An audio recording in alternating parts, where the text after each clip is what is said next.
దివ్యాంగులకు 6,000 రూపాయల పెన్షన్ను ఇస్తామన్న హామీని సీఎం రేవంత్ రెడ్డి వెంటనే నెరవేర్చాలని వికలాంగుల హక్కుల పోరాట సమితి జాతీయ అధ్యక్షురాలు సూర్యవంశి సుజాత డిమాండ్ చేశారు.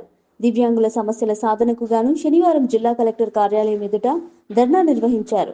ప్రభుత్వ విధానాలకు వ్యతిరేకంగా పెద్దపెట్టున నిరసిస్తూ నినాదాలు చేశారు.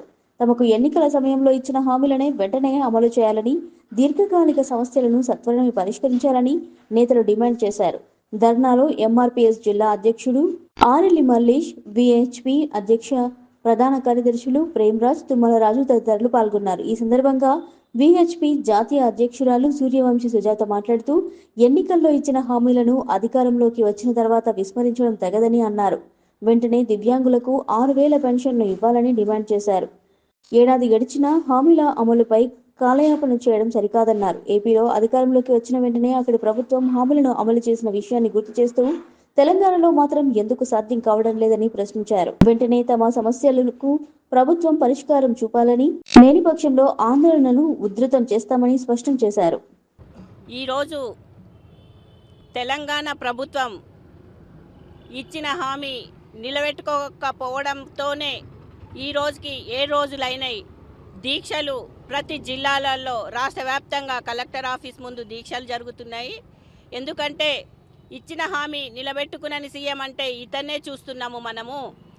ఆయన సీఎం గారు ఏం చేశారు అంటే 6,000 రూపాయల పెన్షన్, నేను గెలిస్తే 6,000 రూపాయల పెన్షన్ని వికలాంగులకు ఇస్తాను, వృద్ధులు, వితంతులు, ఒంటరి మహిళలకి 4,000 రూపాయల పెన్షన్ ఇస్తానన్నాడు. ఇప్పుడు ఎక్కి 11 నెలలైనా కానీ ఇప్పటికీ ₹1 కూడా పెంచింది లేదు. కాబట్టి ఏదైతే 11 నెలల పెన్షన్ మాత్రం కట్టి వికలాంగులకి, వృద్ధులకి, వితంతులకి, ఒంటరి మహిళలకి ఎవరైతే పెన్షన్దారులు ఉన్నారో వాళ్ళందరికీ కూడా కట్టించాలి. పక్క రాష్ట్రంలో పెన్షన్ పెంచగానే అంటే ఆయన గెలవగానే పక్క రాష్ట్రంలో ఇచ్చారు. మరి ఈ రాష్ట్రంలో ఇయ్యనికి ఏమైంది?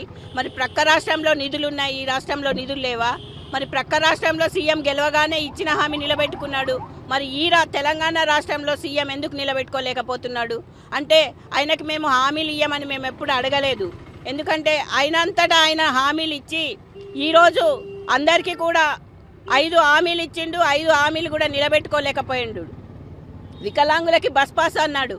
ఎక్కడ వికలాంగులకి బస్ పాస్ ఇచ్చిన దాఖితాలు ఉన్నాయి? ఇందిరమ్మ గృహాలు అన్నాడు. ఎక్కడ ఇందిరమ్మ గృహాలు ఇచ్చిన దాఖితాలు ఉన్నాయి?